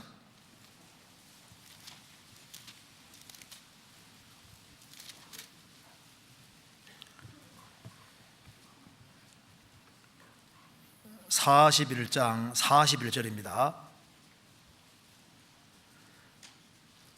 바로가 또 요셉에게 이르되 내가 너로 애굽 온 땅을 총리하게 하노라 하고 자기의 인장 반지를 빼어 요셉의 손에 끼우고 그에게 세마포를 입히고 금사슬을 목에 걸고 자기에게 있는 버금 수레에 그를 태우매 무리가 그 앞에서 소리 지르기를 엎드리라 하더라. 바로가 그로 애굽 전국을 총리하게 하였더라. 요셉은 17살 나이에 에집트에 내려와서 그렇게 고생하다가 하나님의 도우심으로 총리가 되고 하나님이 축복해 주셨을 때 요셉은 얼마나 그 고통받은 모든 것이 다 잊혀지지 않겠어요? 그래서 요셉이 아들을 낳고 므낫세라 잊어버리게 하셨다 그 뜻이고, 에브라임은 창성이라는 뜻입니다. 내가 13년 동안 이렇게 고생했지만 하나님이 에브라임 고통을 잊게 하셨다. 내가 고생한 만큼 주님이 창성케 하셨다. 에브라임 이래 되는 겁니다. 하나님이 그를 축복해 주실 때 그 영혼을 어루만져 주시고 그를 회복시켜 주셨을 때 하나님의 손길이 자기와 함께 했다는 걸 확실히 깨닫게 됐을 때 햇빛은 7날의 빛과 같으리라. 그리고 다윗은 사울이 죽이려고 해서 얼마나 도망 다녔습니까? 10년 이상 도망 다녔지 않습니까? 이스라엘 백성들 전체가 쫓아다니는 거예요.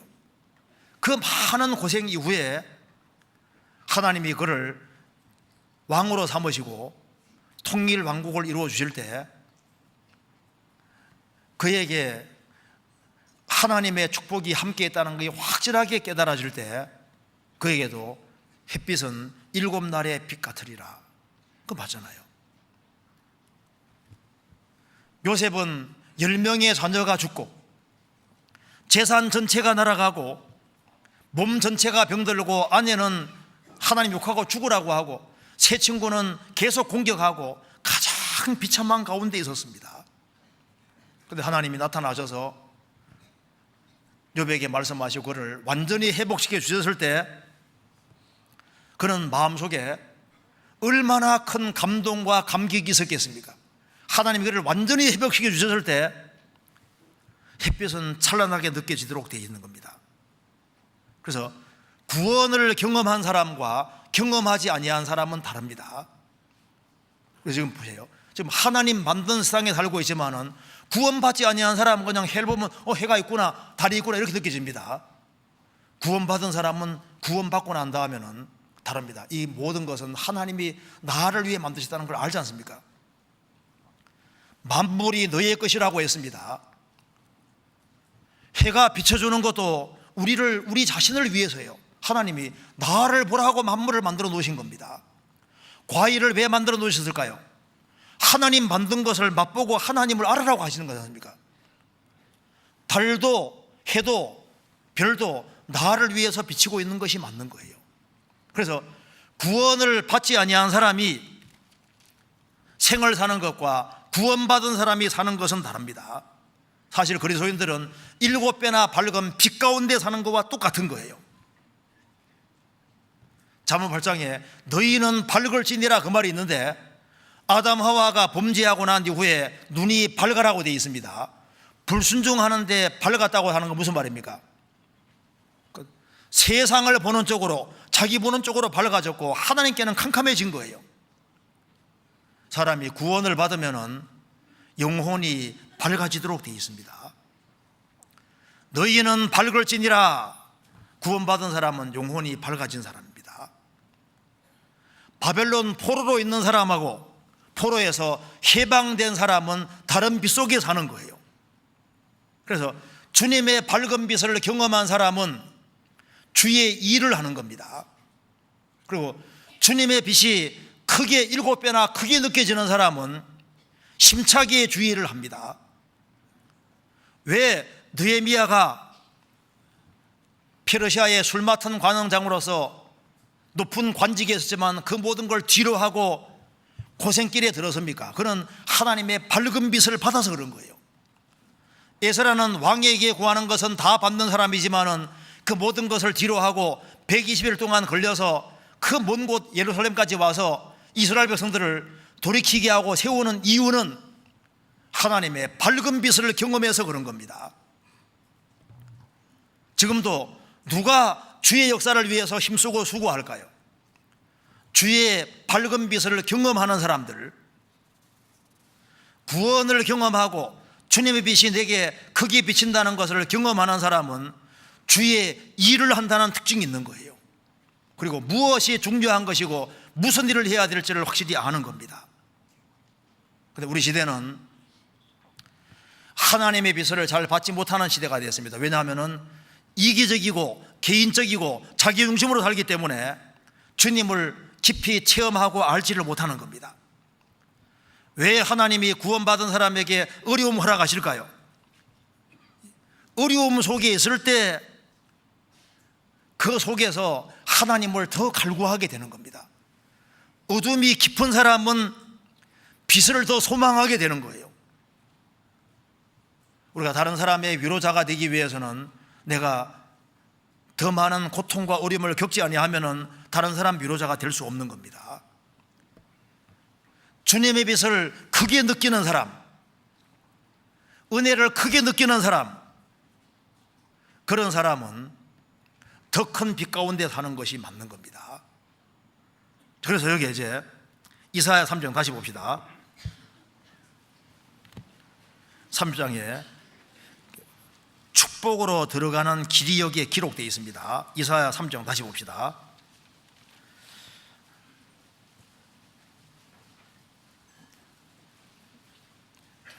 축복으로 들어가는 길을 30장 1절 봅시다. 빛이 밝아지는 길이 있습니다.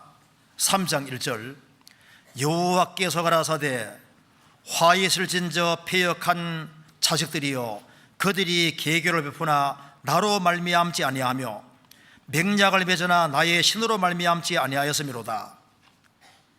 그들이 바로의 세력 안에서 스스로 강하려 하며 애굽의 그날에 피하려 하여 애굽으로 내려가서되 나의 입에 묻지 아니하였으니 죄에 죄를 더하도다. 여기에 나로 말미암지 아니하고 나의 신으로 말미암지 아니하고 나의 입에 묻지 아니하였으니, 그러니까 축복의 길은 하나님께 묻는 겁니다. 하나님을 가까이 하는 거예요. 그래서 하나님을 가까이 하는 사람은 틀림없이 더 큰 빛 가운데 살게 되어 있습니다. 그리고 그 뒤에 9절 대저 이는 패역한 백성이요 거짓말하는 자식이요 여호와의 법을 듣기 싫어하는 자식이라. 여기 이제 더 밝은 빛으로 가는 길은 간단합니다. 여호와의 법 듣기를 좋아하는 자식이 되는 거예요. 그리고 우리는 이렇게 말해야 됩니다. 10절에 그들이 선자들에게 이르기를 선견하라, 선견자에게 이르기를 정직한 것을 보이라. 그리고 하나님의 정확한 말씀을 하고 참된 것을 보이라. 우리에게 정도를 보이고 척경을 보이라. 우리의 갈 길을 밝히 보여주시고, 그리고 우리의 장래에 대해서, 미래에 대해서 정직한 것을 보여주시고 정도를 걷게 해주십시오. 우리의 잘못된 것을 고쳐주십시오. 그 하나님 말씀이 찔리더라도 그 말씀을 듣는 길을 택하는 사람, 그런 사람은 밝은 빛 가운데 걸어가게 될 겁니다. 그리고 14절에 그가 이 나라를 회파하시되 토기장이가 그릇을 회파함같이 아낌없이 파쇄하시리니. 하나님을 거역하는 사람은 쓰임받지 못하는 그릇이 되는 거예요. 질그릇을 깨버리듯이 깨버리는데, 하나님의 빛을 구하는 사람, 하나님 말씀을 붙잡는 사람은 귀히 쓰는 그릇이 되는 겁니다. 틀림없이 주님이 귀히 쓰는 그릇으로 만들어주시는 거예요. 그리고 그거는 지경을 주님께서 틀림없이 넓히게 만들어주실 겁니다. 성경 써봅시다. 아모스 1장 보시겠습니다. 아모스 1장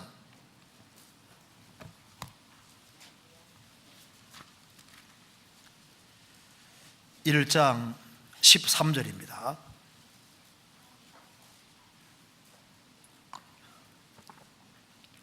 1275페이지입니다.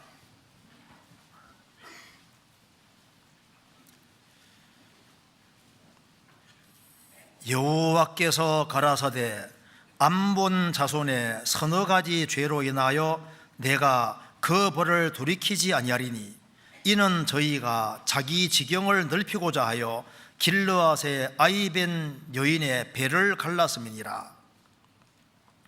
여기 암본 사람들의 죄가 나와 있는데, 자기의 지경을 넓히고자 하여 길르앗 아이벤 여인의 배를 갈랐음이니라. 그 아이벤 여인의 배를 가르는 건 잔인한 거지 않습니까? 자기 지경을 넓히려고 남을 죽이는 거예요. 지금 우리 시대 보세요.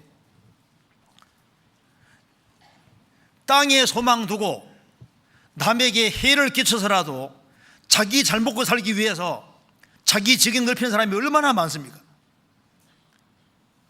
그런데 정말 지경이 넓어지는 길이 따로 있습니다. 하나님을 찾고 하나님의 말씀 빛 가운데 걸어가는 사람은 하나님께서 그들의 지경을 넓혀 주시는데, 하나님에 대한 이해력을 넓혀 주십니다. 교회에 대한 지식이 커지게 되고 영혼에 대한 지식이 커지게 되고 이웃을 향해 주님이 마음을 크게 펼치게 만들어 주십니다. 그래서 신령한 것에 영원한 축복적으로 넓어져야 되거든요. 라오디게아 성도들은 우리는 부자라 부유하여 부족한 것이 없다고 했습니다. 근데 주님께서는 뭐라 했습니까? 너희들은 가난하다, 가련하다, 눈물었다고 말씀했잖아요. 서머나 교회는 혼란과 궁핍이 있지만 주님께서는 부유하다고 했습니다. 정말 부유한 것은 믿음에 부유한 자가 부유한 자입니다. 영적으로 밝아지는 자가 부유한 자고, 무엇이 중요한지를 깨닫는 것이 부유한 자가 되는 겁니다. 그리고 이스라엘이 세상을 향하는 마음의 방향을 하나님께로만 돌렸으면 엄청 귀하게 쓰임받을 수 있었던 겁니다. 성경 이사야 30장, 이사야 30장 6절에 보시겠습니다. 이들은 방향이 잘못되어 있었던 겁니다. 사신들이 그 제물을 어린 나귀 등에 싣고 그 보물을 약대 제물 안장에 얹고 암사슴과 수여자와 독사와 및 날아다니는 불뱀이 나오는 위험하고 곤고한 땅을 지나 자기에게 무익한 민족에게로 갔으나 애굽의 도움은 헛되고 무익하니라. 이게 뭐예요? 도움을 구하기 위해서 제물을 잔뜩 싣고 위험 무릅쓰고 갔는데 창조주는 뭘 크게 요구하시는 게 아니잖아요. 이런 마음과 정신을 가지고서 이집트보다 더 실제가 하나님이십니다. 애굽의 그늘보다 하나님의 그늘이 더 좋은 것인데, 애굽은 멀리 있지만은 하나님 가까이 계시잖아요. 그러면은 하나님 가까이 계시니까 그들이 재물을 끌고 위험부 무릅쓰고 그렇게 멀리까지 갔다면은, 가까이 계신 하나님께 열정을 쏟았다면은 인생이 완전히 달라지는 거예요. 그들은 먼 곳까지 가기로 결단을 했습니다. 그런 정신을 가지고서 하나님께 향했다면 역사가 달라지는 거예요. 동방 박사들은 피르헤아 쪽에서 그 먼 곳에서 예수님께 경배하러 왔습니다. 에티오피아의 시바 여왕은 1500 내지 2000km 되는 먼 곳에서 솔로몬 만나러 왔습니다. 솔로몬보다 더 큰 이가 여기 있느니라, 예수님. 우리 시대에 열정이 적어지고 있습니다. 하나님의 축복이 있는 곳에 가야 되는 겁니다. 우리가 1년이라는 시간 동안에 정말 주님의 빛이 가장 크게 비치는 곳이 있다면 수양회가 맞을 겁니다. 우리 구역 집회, 그 다음에 교회 대집회도 있고 집회도 있지만은요, 그것도 찬란하고 빛나는 곳이지만은 수양회는 너무나도 귀한 겁니다. 거기에서 많은 사람들이 주님의 빛을 보고 영혼이 구원을 받는 겁니다. 그래서 우리가 점점 더 밝은 빛 가운데 들어가야 됩니다. 이사야 3장은 분명히 밝히고 있습니다. 여호와께서 그 백성의 상처를 싸매시며 그들의 맞은 자리를 고치시는 날에 하나님이 간섭해 주시는 거예요. 하나님이 간섭해 주시면은 그 사람은 소망의 빛을 얻고 사랑의 빛을 얻고 더 큰 확신의 빛 가운데로 인도받을 수 있는 겁니다. 자, 그래서 우리 인생에서도 달빛은 햇빛같이 될 수 있습니다. 그리고 햇빛은 칠면화되어 7날의 빛과 같으리라. 그래서 십자가가 빛인 겁니다. 그래서 밝은 빛을 보기 원하면 십자가로 가까이 나가야 됩니다. 그리고 하나님의 깊은 곳 속으로 들어가고 성령의 이끌림을 받아서 성경 안으로 들어가야 됩니다. 그러다 나중에 햇빛보다 더 밝은 찬란한 빛이 있는 천국에 들어가게 되는 겁니다. 두 구절만 더 보시겠습니다. 이사야 60장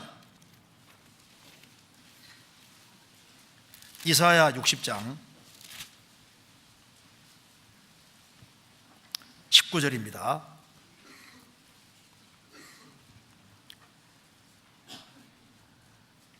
다시는 낮의 해가 내게 빛이 되지 아니하며 달도 내게 빛을 비치지 않을 것이요 오직 여호와가 내게 영영한 빛이 되며 내 하나님이 내 영광이 되시리니 다시는 내 해가 지지 아니하며 내 달이 물러가지 아니할 것은 여호와가 내 영영한 빛이 되고 내 슬픔의 날이 마칠 것임이니라.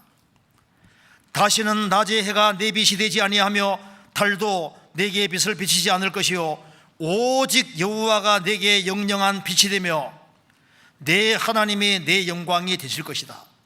다시는 내 해가 지지 아니하며 내 달이 물러가지 아니할 것은 여호와가 내게 내 영영한 빛이 되고 내 슬픔의 날이 마칠 것이니라. 항상 찬란하게 비치는 하나님 빛입니다. 그 빛의 세계 속에 들어가는 거예요. 요한계시록 21장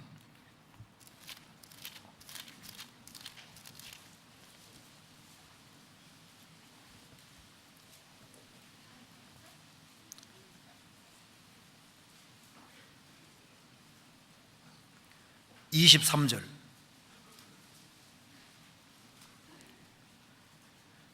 그 성은 해나 달의 빛이 쓸데없으니 이는 하나님의 영광이 비치고 어린 양이 그 등이 되심이라. 25절 성물들을 낮에 도무지 닿지 아니하리니 거기는 밤이 없음이라. 22장 5절에도 다시는 밤이 없겠고 등불과 햇빛이 쓸데없으니 이는 주 하나님이 저희에게 펴주심이라. 저희가 세세토록 왕노로 다리로다. 햇빛이 7날의 빛같이 크게 비치는 사람, 주의 구원을 정말 경험한 사람들, 그런 사람들은 정말 밝은 빛이 비치는 광명한 세계, 영원한 빛으로 충만한 그 세계 속에, 슬픔날이 마치는 그 세계 속에 정말 들어가게 되는 거예요. 그 세계가 정말 있습니다. 그래서 이제 수양회 위해서 계속 기도해 주시고 적극적으로 참여했으면 좋겠습니다. 같이 기도하시겠습니다. 자비하신 우리 아버지 하나님, 저희들을 주의 보배로운 피로 구원해 주신 그 크신 은혜와 사랑을 인하여 감사를 드립니다. 저희들이 무엇이 간데 구원해 주시고 사랑해 주시는지 저희들이 다 헤아릴 수 없습니다. 우리에게 생명의 빛을 주시고 소망의 빛을 주시고 사랑의 빛을 주신 것을 감사합니다. 빛 대신 주님을 가까이 하고 주님 말씀을 가까이 할 수 있도록 도와주시고 우리 영혼을 더욱 환하게 밝혀주시옵소서. 그리고 하기소양의 중요성을 더 깨달아 알 수 있도록 도와주시고 이를 위해서 같이 협력하며 함께 수고할 수 있도록 도와주시고 전도할 사람들을 잘 인도할 수 있도록 도와주셔서 이번 수양회를 통해서 하나님께 영광과 찬송이 돌아가도록 역사해 주옵소서. 고마우신 우리 구주 예수 그리스도 이름으로 기도하옵나이다. 아멘.